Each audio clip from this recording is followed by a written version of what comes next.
everyone. Welcome to our 31st webinar.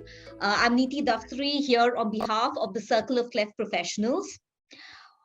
Today, we are here to talk about the strengthening of surgical systems and the power of multi-stakeholder partnerships such as the Smile Train and KidsOR partnership in increasing access to cleft surgery across resource-constrained areas around the world. Just like we've had for the last few webinars, we will be having simultaneous interpretation in Spanish today as well, for which we have Ben and Eva joining us on this webinar from Chile. At the bottom of your screen, you will see an interpretation button. If you would like to hear the rest of this webinar in Spanish, all you need to do is click on that button and select Spanish. If your bandwidth allows, please keep your video on. Feel free to use chat to type in and let us know who you are and where you're from. Please keep yourself muted when not addressing the group. At any point during the presentation or discussion, you can share your questions and comments on chat or use the reactions button at the bottom of your screen. Once the panel presentation is done, we'll open for discussion where you can post your questions either via chat or on video by raising your hand.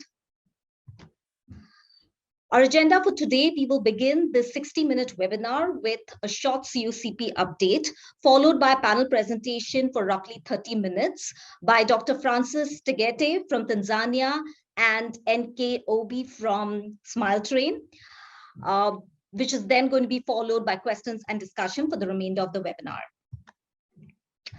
For us at the COCP, our emphasis has always been on comprehensive cleft care in low and middle income countries. Within this, we have three core objectives: to facilitate collaboration and networking, to communicate the impact and learning that's happening within cleft care, and to support the growth of local teams in implementing comprehensive care. Within the COCP, we are now over 630 members strong, with members belonging to a wide range of specialties within cleft care and coming from 80 different countries around the world. As you can see here on the right, the COCP represents professionals from a wide variety of specialties. Over half of our members are surgeons and speech therapists, and we also have quite a few cleft charity leaders amongst us in our network now. These are the 80 different countries around the world where all of you, our members, come from, with the ones in green being the countries that we have the largest membership from. A huge shout out to these 11 international charity organizations who have come together to make the COCP as well as all of its activities possible. Over to you, Hugh, to introduce our lovely panelists. Fantastic. Thanks, Niti. My name is Hugh Brewster. If this is your first time, as Niti mentioned, welcome. Welcome to the Circle of Cleft Professionals and to our webinar series. Today, we have a focus particularly on Africa, which is wonderful. As Niti mentioned, we'll be studying a little bit more about surgical system strengthening, in particular, an innovative partnership between Smile Train and KidsOR. So, and again, I think if you just keep yourself on mute while we hear the presentation, it'll be wonderful. We'll have a chance to hear from everybody near the end. That question is, what's holding children in LMICs back from accessing safe, affordable, and timely surgical and anesthetic care? And that's a question that motivated Smile Train and KidsOR to come together. So today, I'm really delighted to hear from Dr. Francis Tegete in Tanzania, and also from Mrs. NK Obi in Nigeria, who will really walk us through the experience they've had so far of this partnership, what they've learned, and also what we could take back from our own context. What are some ways that this really resonates with our own approach to comprehensive cleft care? So without further ado, I'll hand it over to my colleague, Sarah, in New York from Smile Train headquarters, who will lead through a bit of the presentation that starts with, I think, Mrs. NK Obi. And with the magic of the internet, we'll see we can transfer the presentation. It worked, hooray! Oh, wow, it works. Thank you so much, Hugh. My Thank pleasure. you, Sarah. Hi, everyone. Sorry, my voice is a bit sexy this afternoon. I'm just getting off from a bad cold, but I'm glad to be here. I would like to begin by saying that the Smile Train and Kids Operating Room is a partnership for surgical system strengthening. And I will begin by saying that, as we all know, health system goes beyond a mix of facilities and medical consultation. It's a structure within which people, institutions, organizations interact to mobilize and allocate resources for preventing and treating diseases and injuries. And of course, it includes service delivery, health workforce, health information systems, access to essential medicine, financing, governance, and leadership. I think somebody needs to read. Great. And so surgical and anesthesia care are an integral part of a functional and responsive health system. And we will see that from research is estimated worldwide that 5 billion people lack access to safe, affordable, and timely surgical and anesthesia care. And more people die from surgical condition than HIV, AIDS, TB, and malaria combined. It's a startling figure. And without investment in surgical system strengthening, approximately 17 million people will die annually due to treatable surgical conditions. LMICs stand to lose an estimated 12.3 trillion US dollars in potential gross domestic product due to lost economic productivity. And this is within an estimate of 15 years, between 2015 and 2030. Next slide, please. So visually, I just want to show us how the magnitude of this is. If you see the countries in deep color, in the deep wine color, you'll find out that these are countries that have more population or significant population that do not have access to surgical care. Next slide, please. And you see majority of them are in Africa and a bit in Asia. And so I want to say that the population of Africa, as it were, is about 1.3 billion people. And we know that in that population, majority of them are children. 2/3 of the world children actually do lack access to safe surgical care. And I want to say that 85% of children in LMICs will have a surgical treatment condition by the time they get to age 15. It shows us the magnitude of the need of pediatric surgical care. But then you also find that less than 8% of the pediatric population of LMICs have access to surgical care. And this is a gross inequity, and which would definitely have a significant impact on individual health and well-being, as well as the economic growth and development of nations. Next slide, please. So the Lancet Commission in 2015 actually brought out 8 pillars or 6 pillars or indicators to which we could target what a surgical system strength should anchor on. And we have kind of classified them into 3: preparedness, delivery, and the impact, the dollar impact. And number 1 of it says that more than 80% should have access to timely essential surgery.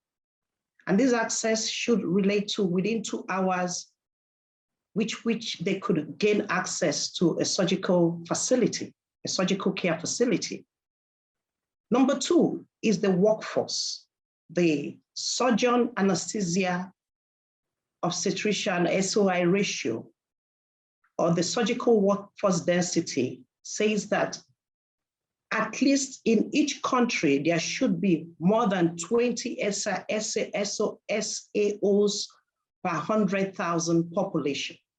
And this is when you can attest if a surgical system is strong enough to meet the needs of the population. Then the surgical volume Now, the surgical volume, we're looking at the number of procedures being undertaken in an operating room, and it's estimated that at least 100,000 population per year in each country. You should have more than 5,000 to 100,000 per year. That is where you can say the surgical volume is being met. Perioperative mortality rate, the number of in-hospital deaths from any cause in patients who have undergone a procedure done in an operating theater. And if you divide that by the total number of procedures, that should represent a percentage. And lastly, talking about the dollar impact, we know how families go into bankruptcy or suffer financial hardship as a result of undergoing a surgical procedure. And so we're saying that the risk of impoverishing and catastrophic expenditure for surgical care should be such that less than 20% should have that risk of impoverishing expenditure, and less than 20% should be exposed to risk of catastrophic expenditure. With these indicators, you can now evaluate the strength of a surgical system. Next slide, please.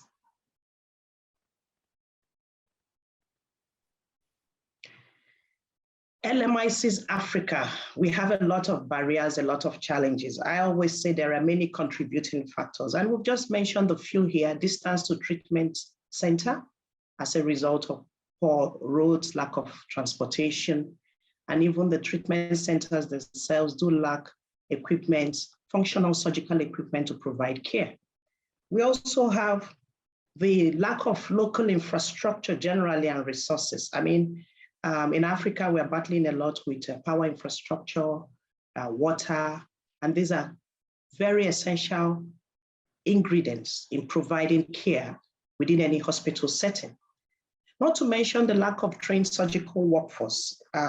As we know, the cost of training of surgical workforce is very high in Africa. And even many that have been trained are now finding their return on investment in other countries outside of Africa, which is so sad. And we are seeing a lot of rise in brain drain. And unfortunately, I don't know how the system is going to help to curtail that. And to worsen the matter, that the few remaining are also very poorly compensated. And so we really need to work on ensuring those barriers are overcome. And not to mention the direct and indirect cost of care. We see a lot of consumables that are so expensive. Even when you have to bring them in country, the cost of importation is so high, the duty cost is so high, and lack of awareness among those in need of care. There's also lack of trust. The issue of political willpower of many governments is in question. There are cultural barriers. I mean, I can go on, and indeed, there are just a huge gap on how we're able to assess and scale up pediatric surgical care in the continent. Next slide, please.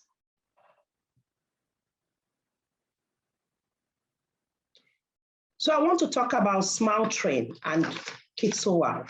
I mean, seeing the both organizations, there is a common thread we all share. And that thread is providing training and resources primarily targeted to pediatric surgery in LMICs.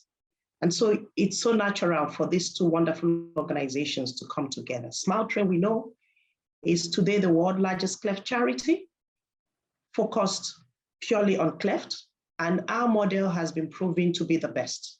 It's a sustainable, it's scalable, whereby we empower the local medical professionals, and to date, we are in over 70 countries providing 100% free cleft surgery and other forms of essential care, of comprehensive care in their localities, in their own communities. And KidsOR, on the other hand, is a global health charity working to provide every child with access to safe surgery. And so the partnership we came together to forge is to support infrastructure development. And this is where we are providing pediatric theaters across Africa, We're supporting with renovation, refurbishing, and dedicating child-friendly pediatric operating rooms. We're also providing resources in ensuring the essential pediatric surgical anesthesia care.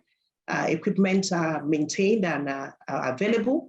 Of course, education and training, which is so important. And in partnership with COSECSAC, COSECSAC is the College of Surgeons, East Central Southern Africa, and WAF, which is the West African College of Surgeons. We have collaborated with them to enhance surgical anesthesia capacity building by providing fellowship programs in pediatric surgery across the continent. And again, we are committed to installing 120 pediatric operating rooms across Africa by year 2030.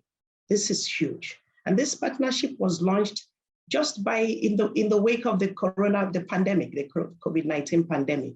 And we are committed to addressing these challenges as much as we can within the ability and available resources, and to increase access not only for children with cleft, but all pediatric surgical patients. And this we are doing with all sense of commitment and responsibility. Next slide, please. So I'm going to pass on to Dr. Mwanza. Go ahead, Dr. Tegete. Thank you very much, Mrs. Obi, for the very wonderful introduction. And clearly you've shown the gaps on the surgical system strengthening, especially with the partnership we have with SmartTrain and the KidsOR. Well, I would like to share with everyone who have just participated our experience at Mwanza here in Tanzania on how we are trying to put on strength on these systems. Good morning, good afternoon, good evening, everyone, wherever you are. My name is Dr. Francis. I'm a plastic surgeon at Bugando Medical Centre in Mwanza, Tanzania. This is in East Africa. So my hospital is a consultant teaching and tertiary referral hospital. It's located in northern part of Tanzania along the Lake Victoria. It's a hospital with about 1,000 beds and over 1,300 employees. So we attend at least 18 million people in a year, and this region accounts to up to 1/3 of the country's population. So you can see clearly it's a huge number of people we are serving in 1 year. And the hospital consists of 11 surgical specialties, including plastic surgery, ENT, maxillofacial, general surgery, and so forth. Next slide, please. So the situation of cleft surgery in Tanzania and the Bugando Medical Centre started way back in 2005. And for the particular period, we have operated at least 10,000 patients born with cleft lip and palate. And us at Bugando Medical Centre, we started partnering with SmartTrain in 2016. And for the particular period, we have at least operated on 500 cases, and over 700 patients have been attended. The Lake Zone, where we are, is considered to have more numbers of patients born with cleft lip and or palate. And this is associated probably because of the minerals. So this is a region where we have a lot of minerals, including diamond and gold.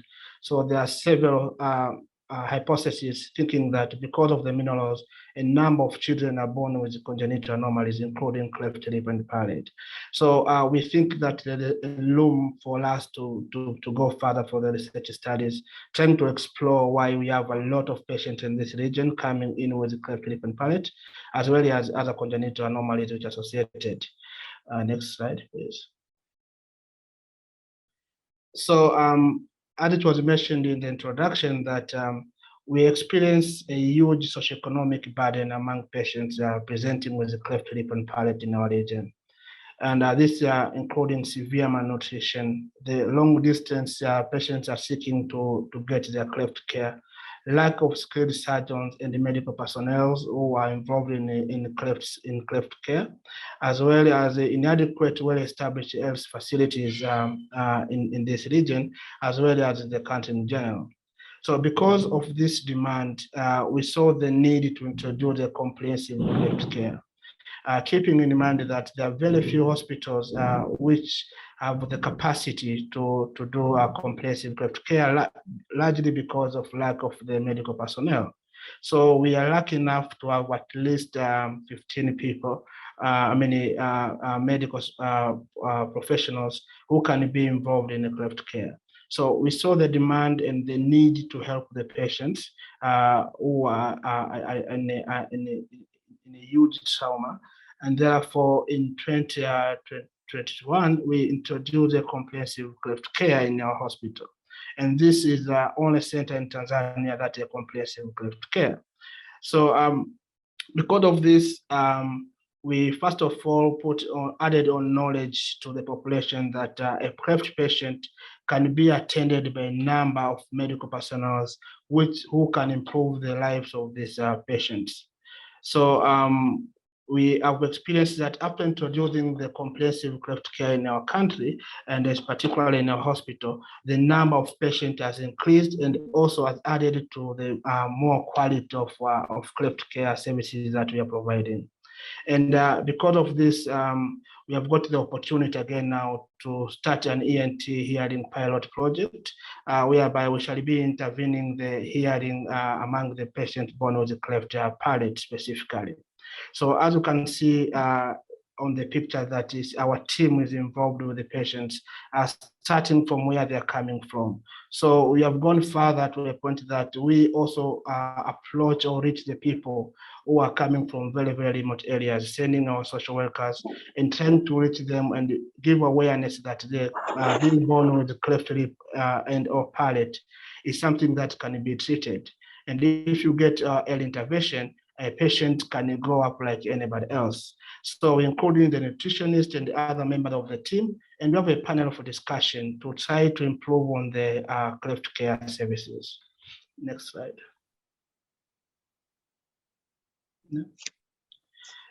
So looking at the demand of the patients who are coming in for seeking for surgical care, as it was mentioned in the introduction, that below 15 years of age, there are so many conditions that people can be treated with the surgery. So here at my hospital, we at least operate 70 cases in a day, and about 1/3 of the cases, these are the children. So before we were engaged with the partnership with KidsOR on improving for the new room for operations, we experienced that there was a huge limited theater space, and therefore this had led to the surgical delays. So having a huge number of children around who are in need for surgery, they were not operated on time. And also we had inadequate facilities for the pediatric surgeries. So we could have a generalized operating theater for each and everyone, but we didn't have a specific pediatric operating room. And therefore this was a challenge to our hospital and also to surgeon and the people who are coming in with a huge burden of socioeconomic statuses. So after having a partnership with KidsOR, so we were able to have a full-time dedicated operating room that was well renovated and fully equipped. And this was specifically for the use of pediatric cases in a very conducive environment. Next slide.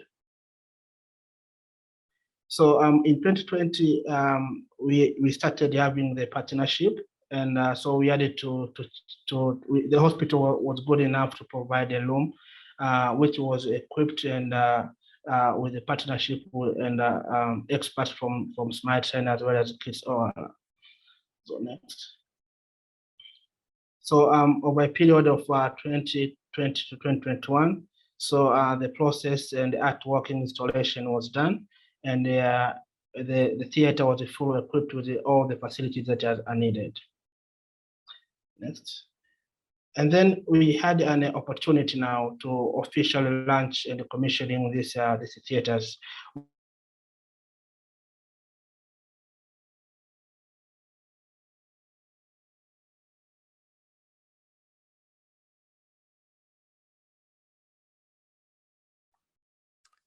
We seem to have lost Dr. Tagette's audio. Can you hear us, Dr. Tagette? NK, do you want to jump in? Okay, I can jump in now. Thank you. Thank you. I think he's having some internet challenges. So as Dr. Tegete was saying, the impact of the pediatric surgery room at Bugando Medical Centre has seen that the projected estimate of capacity for 600 pediatric surgical pediatric operations per year. And now there is the space constraint issue has been addressed because now there is an available dedicated pediatric OR, which means that children, the waiting time to receive surgery has been reduced. And now we'll find out that there's a lot of surgeries now being done at 20 to 25 to 30 patients per week compared to when there wasn't. So you could see that the impact has really helped a lot in ensuring that one, children get access to care as at when due.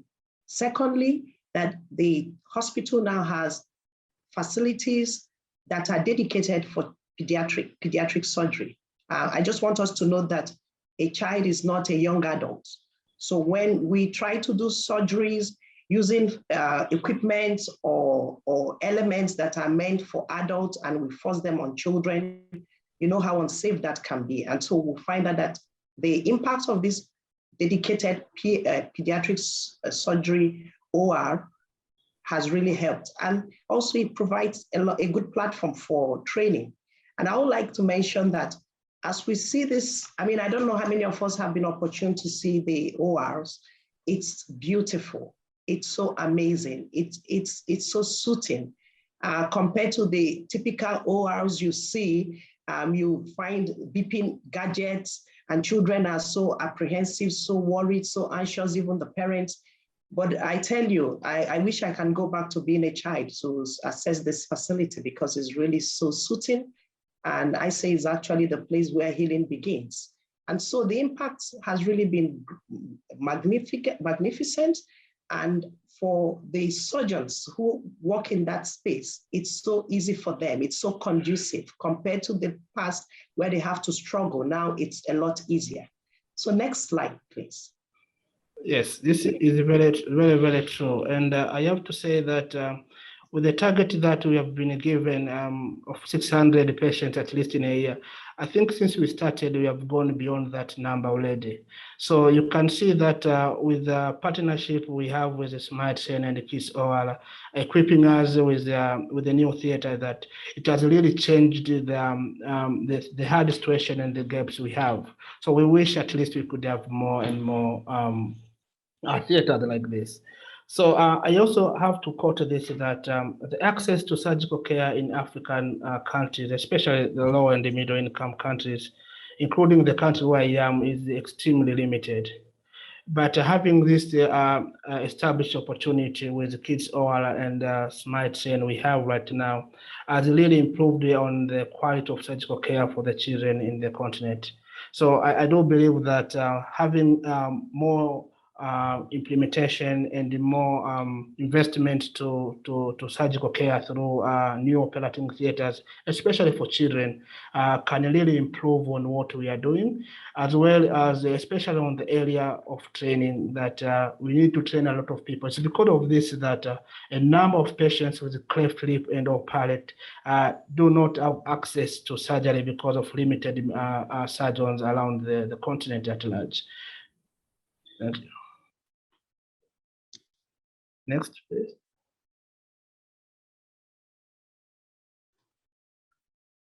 Thank you, Dr. Tegete. It's been amazing. And I just want to elaborate a little more on the partnerships milestone we've had with KidsOR. I mean, we celebrated the 10th operating theater, the pediatric operating theater that was installed in Africa.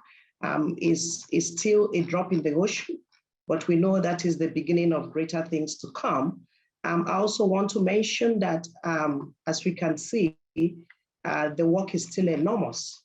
However, this investment we are making with Kids Operating Room it's in training pediatric surgeons, is geared towards, again, prioritizing surgical services for children, and by increasing the number of qualified surgeons, and to provide safe, timely, and quality surgery, not only to children born with cleft, but also to individuals with other neglected surgical condition in most deserving and vulnerable communities. I would like to mention that as Smile Train is focused on cleft, the WHO reports that on average, 1 out of every 700 children are born with a cleft lip and palate around the world.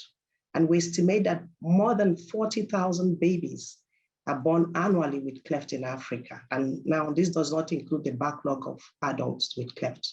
So this is just the beginning. And somebody will say, 40 surgeons, isn't it small? As small as it's small, the ripple effect on the economies of the beneficiaries, I think, is quite unquantifiable in saving on medical care associated with disability and treating a pool of the next, creating a pool of the next generation surgeons. And that would assure a sustainable plan for comprehensive cleft care, not just for the current generation, but again, for the future generations. So what have we learned? I would say that we have learned that partnerships lift all boats. I've just mentioned about cleft, and cleft is an integral part of surgical care. It's very comprehensive, it's a very holistic approach to care. We're looking about global health generally, and we're talking about surgical care, nutrition, speech, oral health, orthodontics, and all these are components of the comprehensive cleft care. And through this partnership, especially with the KidsOR, and even with the local partners that we work in many hospitals, and with the solid other partnerships we have with other organizations, we have been able to build a very strong, sustainable approach. And again, these are locally led approach to ensuring that the locals take ownership and have a way to sustain it even when we are not there. And so in so doing, we'll find out that there is a lot of community engagement. We're talking not just with the healthcare, but also talking with the government through advocacies, through ensuring that there is good enough policies to solidify and consolidate healthcare in the countries, and as well as ensuring that there is a sustainable impact, an effective impact. And in doing so, we are living to the promise of our universal health coverage and ensuring that no one is left behind in cleft care, at least. We're also ensuring that there is healthcare equity across our communities. We're also ensuring that healthcare is accessible and is affordable. No one should go through surgery and come back becoming more financially handicapped. So our next step in going with the partnership is that we agree that this is just the journey, but we're hoping that within the next couple of years, we would be seeing more systems, health systems that are resilient. We would continue to build equitable systems. We will continue to invest in the healthcare workforce. And we would also use this opportunity to call on our dear African leaders to intentionally support the vision of and the promise of the universal health coverage, as well as the healthcare related sustainable development goals. With the KidsOR, I know it's a journey. I say a single finger is not enough to clean the face. So our commitment will continue. And we hope that this power in the collaboration will progressively engage other strategic alliances as we keep our promise of duty to of care to our patients, especially those that are from the LMICs. So this year, with the support of all, we will improve our current cleft realities in safeguarding the future by investing in cleft surgical anesthesia care, as well as research capacity in Africa. Thank you so much. Next slide.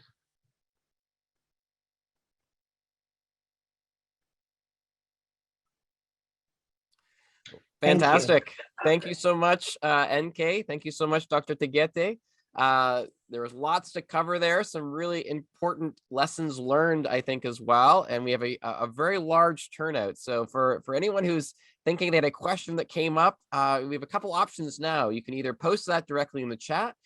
You could put your hand up and signal that you'd like to ask a question directly, which would be wonderful as well.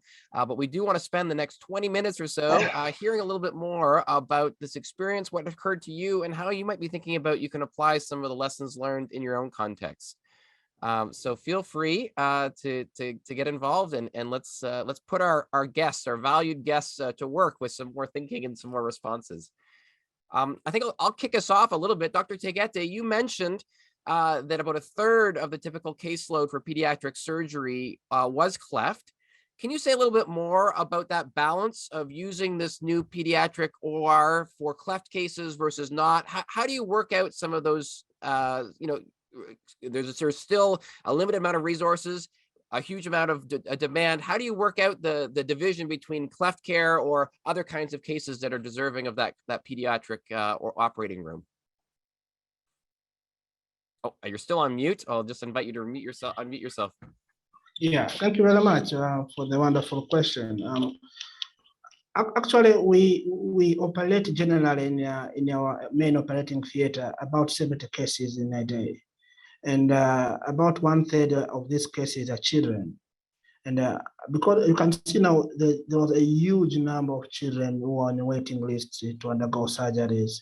And then you come in, you have cleft patients of whom you have a long journey with them to make sure that they are fit for surgery. And if you don't operate them on time, say you had a patient who had severe malnutrition, they might go back and they delay their definitive time for surgery. So, and this was a huge challenge, trying to balance between the time for surgery and the theater space you have, which is also limited. So when we had an opportunity to have a new theater from KidsOR as my train, it offered us a room to expand and reduce the challenge we had with limited theater space. And therefore, we dedicate all the children to be operated in these rooms. And therefore, it has improved again, even the number of cleft surgeries we are doing. I can recall that before this room, we could operate less than 15 cleft patients in a month, but now we are going above 15, and this is a very good, very good number. And also, it has added value to the comprehensive cleft care team, which we have just started. So you can see that having new facilities and also introducing the comprehensive cleft care team, it has put a positive impact to the services we give.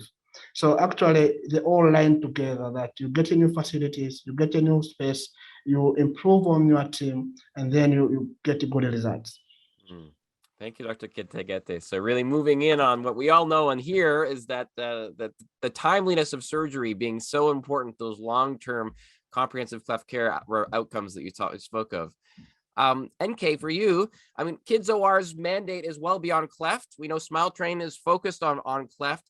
But you mentioned that partnership is so important. What was that process like of navigating, KidsOR, who has a much bigger umbrella, and Smile Train really focused in on the needs of children born with cleft?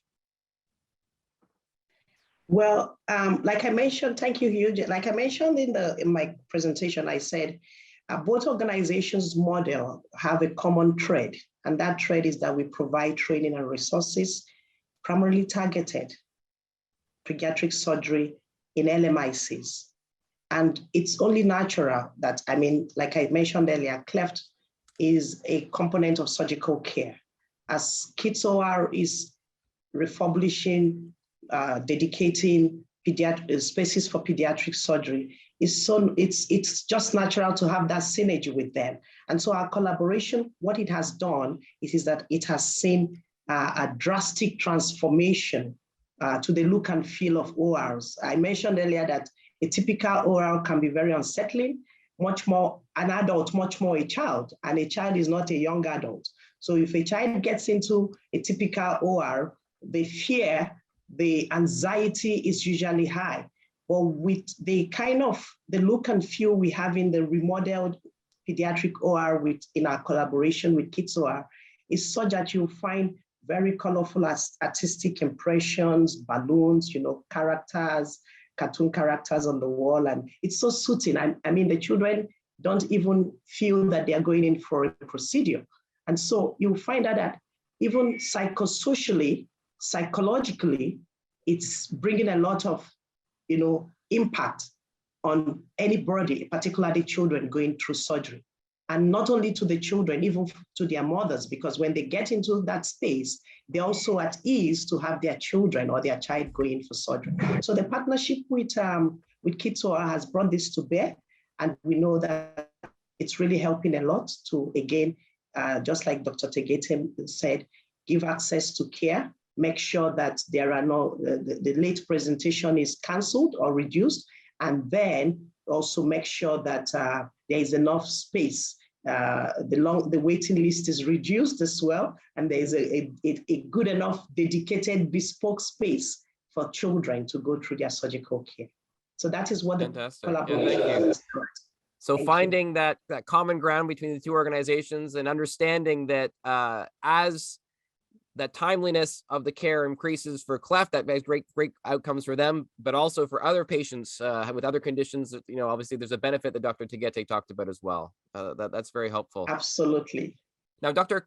Carolina from Northern Argentina had a question about how to interest Cleft surgical residents in doing Cleft care. Sorry, pardon me. How to introduce or inspire residents in surgery to be able to pursue Cleft care as a career. And I know that you've mentioned this idea of training. Once you build the space, it's not enough. You have to move on to the second stage, which is around ongoing training. Do you want to say more about that? How Dr. Tagette has the interest of residents moved into Cleft as a result of some of this work that you've been doing? Oh, that's a very interesting question.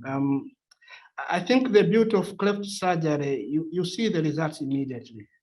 And you can see the transformation you have just done immediately on the table.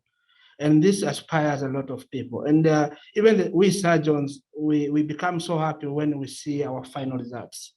And the most inspiring moment is when you handle this baby back to their parents. It's a new person.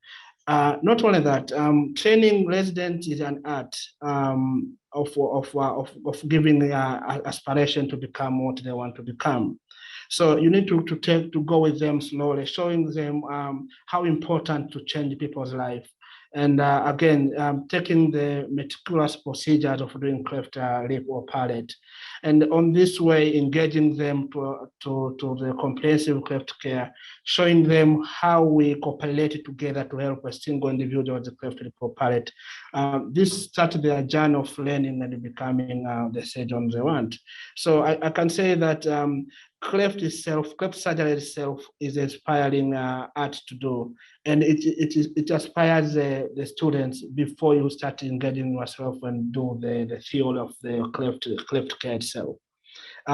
We have seen that since we started a comprehensive cleft care, a number of people at my hospital are now eager to join our team, and it's because of the way we do the teamwork and the results they see. Because with comprehensive cleft care, you improve the care, which is completely different when you don't have a comprehensive cleft care. Thank you, Dr. Tagette. I'll just jump on. Ibrahim had the question. You mentioned comprehensive cleft care. Now you have this beautiful center as a base or a foundation. What other elements of care is your team offering now? Yeah, so by standard, the elements for comprehensive cleft care are known. And at least from where I was trained, that if you have more than at least 90%, you can start a comprehensive cleft care. It's very true that in our region, especially. Oh, I think we lost Dr. Tagette's audio for a second. NK, do you know? Can you tell us just briefly what other services are offered through Dr. Tagette's hospital? We're the part of the team. Okay, it's back. Oh, hello. Oh, you're back. Sorry, we lost you for a second. I think the question is just what other disciplines are part of your team as of right now, Dr. Tagette? So we have the nutritionist, who is very important in the team. We have the pediatrician. We have the ENT surgeons who also come in for the hearing aspect. We have the maxillofacial surgeon and the dentist. And we are now improving on the speech therapist who was just joined the team. We have the social welfare officer. Also, we have the psychologist. So you can see the team is huge coming in. Fantastic. And the That's plastic lovely. surgeon with me. Ah, Yeah. wonderful. You can't forget. And I'll do a quick plug that as some of you've noticed, we're up to webinar 31 in this series. And so if you and your team are interested, we have covered many of the elements that Dr. Tagette just explored in different webinars along the way. So please feel free. They're all uploaded on YouTube, and you can use that as a discussion point if you're missing some of those elements or you want to strengthen some of the elements in your own team's approach. What other questions do you have, colleagues? What other comments occurred to you as you heard more about this innovative partnership between KidsOR and SmileTrain in really initiating some excellent pediatric surgical rooms across Africa in this case? So we had a question from Joshua in Tanzania saying, you know, his hospital, his community is facing some of the similar challenges. What are the plans? You know, as you mentioned, NK, it's a drop in the bucket, but that doesn't mean that doesn't have ripple effects. So is there a potential for future expansion of this kind of program? Absolutely, absolutely, Hugh. And to answer Joshua, you know, this is just the beginning, like I mentioned earlier. Our plan is to have as many as those pediatric ORs that are accessible to children and communities as much as we can afford. And so your point is noted, but I could just quickly mention that we have also a set criteria as to which facility do we want to have that investment in. And we are looking at facilities that have high volume. So we don't want to put such investment in a place where there are no children who go for their surgical care. And so we also want a facility that is accessible to the public, because at the end of the day, we are a population-based initiative. We want to ensure that no child, especially no child with a cleft, is left behind. So if your hospital fits in all those criteria, then just feel free to write to us. And if more importantly, you're a SmileTrain partner, meaning that your hospital is a facility where we offer free comprehensive cleft care in your community, then you can be sure that the boat might get to you sooner than you think. So feel free to reach out to SmileTrain if you meet any of this criteria. Thanks, NK. Dr. Manu from Mysore, India is pushing down the road a little bit for some of these impact metrics. As you mentioned, there's criteria for what makes a good case for this kind of project.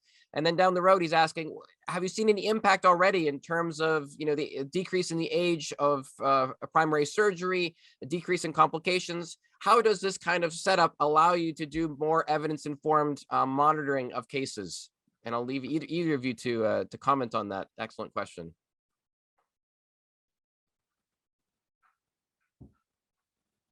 Thank you. I know that KidsOR they are collating data at each of the centers that have been installed. The OR has been installed. They have a data collection officer, but I cannot tell you exactly now how the data is being utilized, but I can tell you that one of the things that we'll be looking at is also having this very outcome assessment as to the impact of what this investment or this pediatric OR is doing in the area that the question has been asked. If I get the question right, yes. Yeah, no, fantastic. Regarding Yeah, so I think and the nutrition assistance, yeah.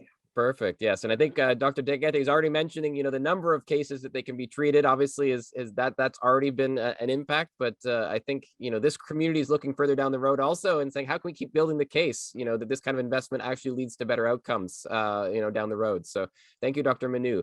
Patrick, please, what's your question? Yes, thank you so much, Hugh, and thank you so much, Mrs. Obi and Dr. Tagette, for a wonderful presentation. My question is to Dr. Tagette. Tanzania launched its National Surgical Plan in 2018. What has been the impact of the National Surgical Plan implementation in improving cleft care services in Tanzania? And what advice can you give the countries which are still in the process of developing the surgical plans? Thank you. Thank you, Patrick. Really a technical question on the policies. At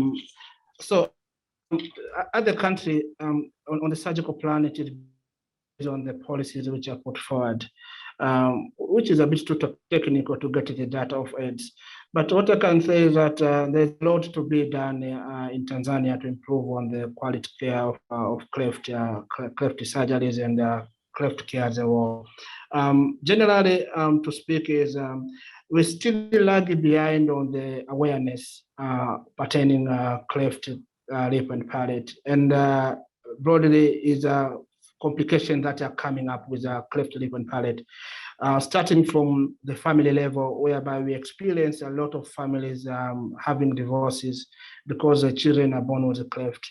Coming to the few surgeons who can perform cleft surgeries, and also the hospitals that are able to have a comprehensive cleft care like our hospital. So the advice not only to Tanzania, but largely to African countries and other low and middle income countries that have these challenges on cleft, because we see a number of patients coming very late with a very late age. And when they come in with that particular age, they have a lot of complications, speech being number one.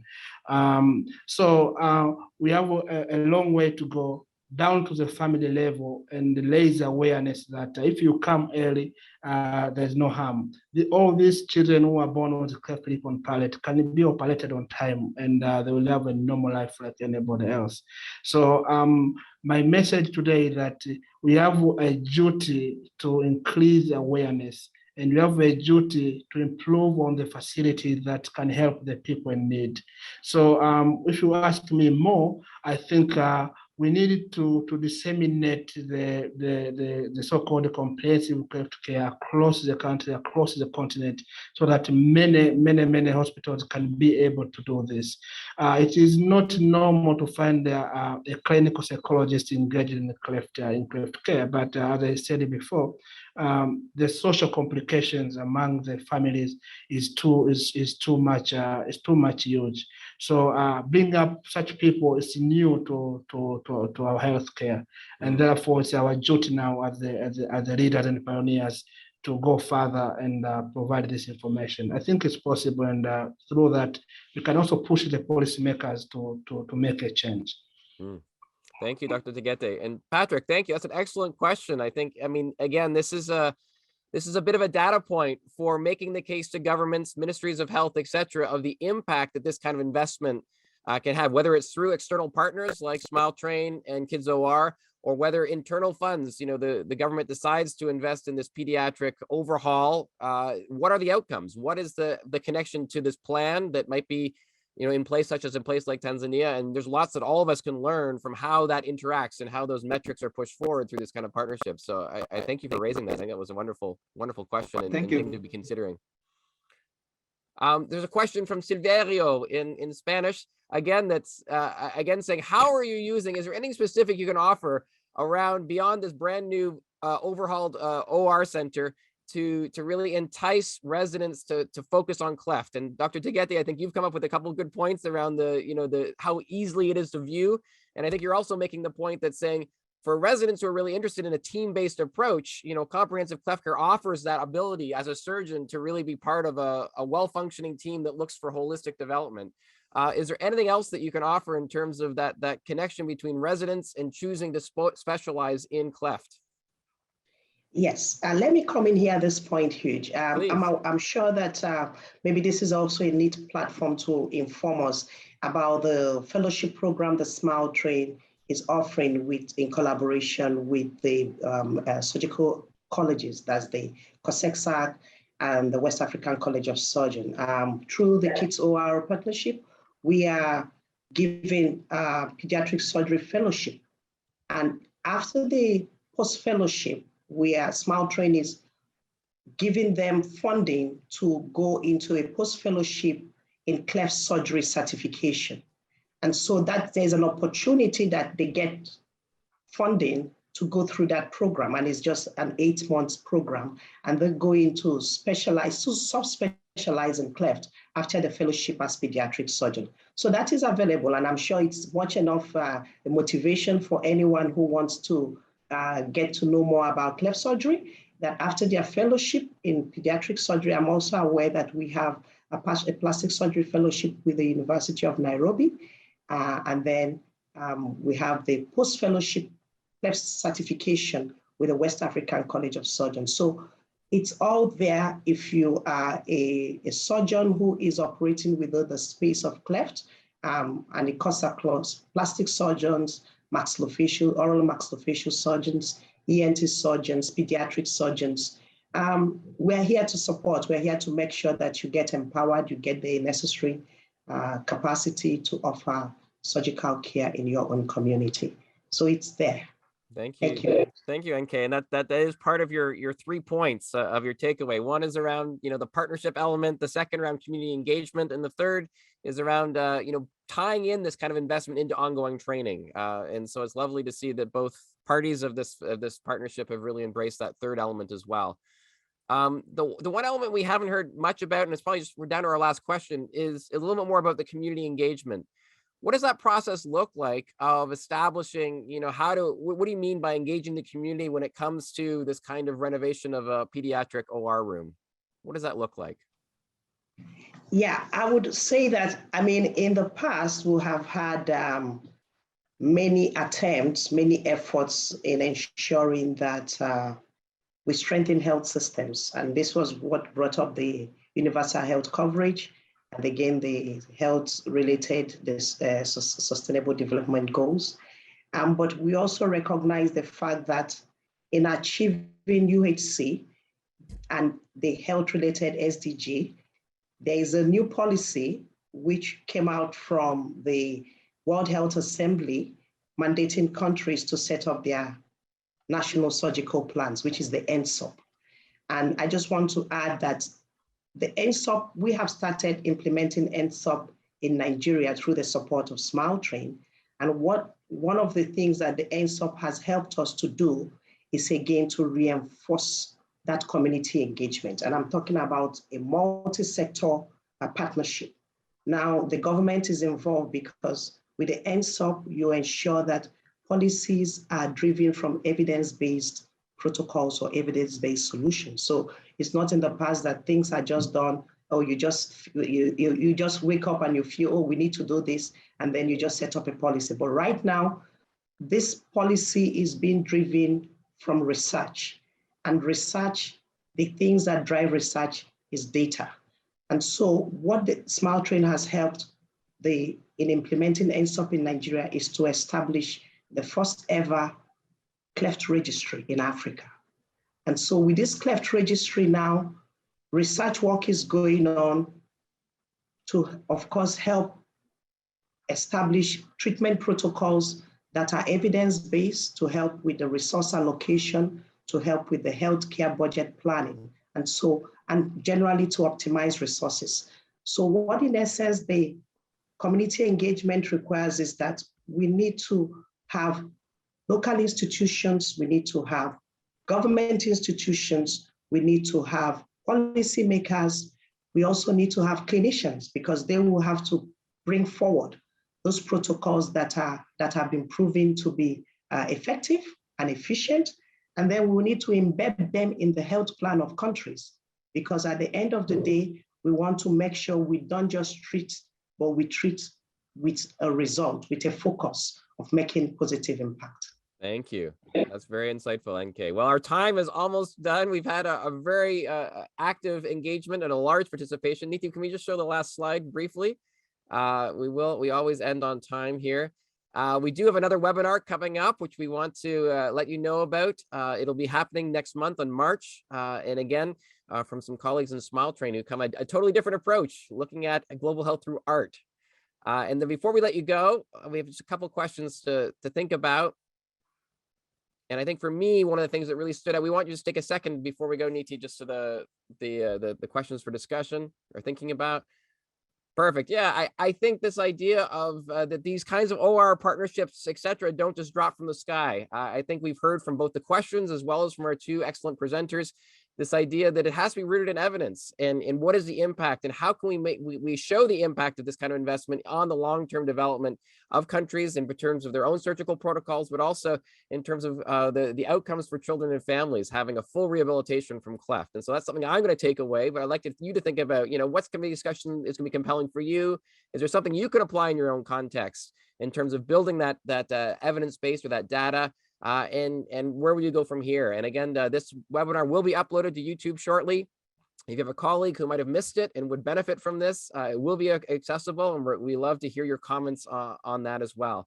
You can see us at the Circle of Cleft Professionals on YouTube. We have a Twitter account, and you can send us an email at any time to learn more. If you have a great idea for a webinar, a project that's going on in your region that you think we should know about, please let us know, and we're always looking for new presenters to gather together.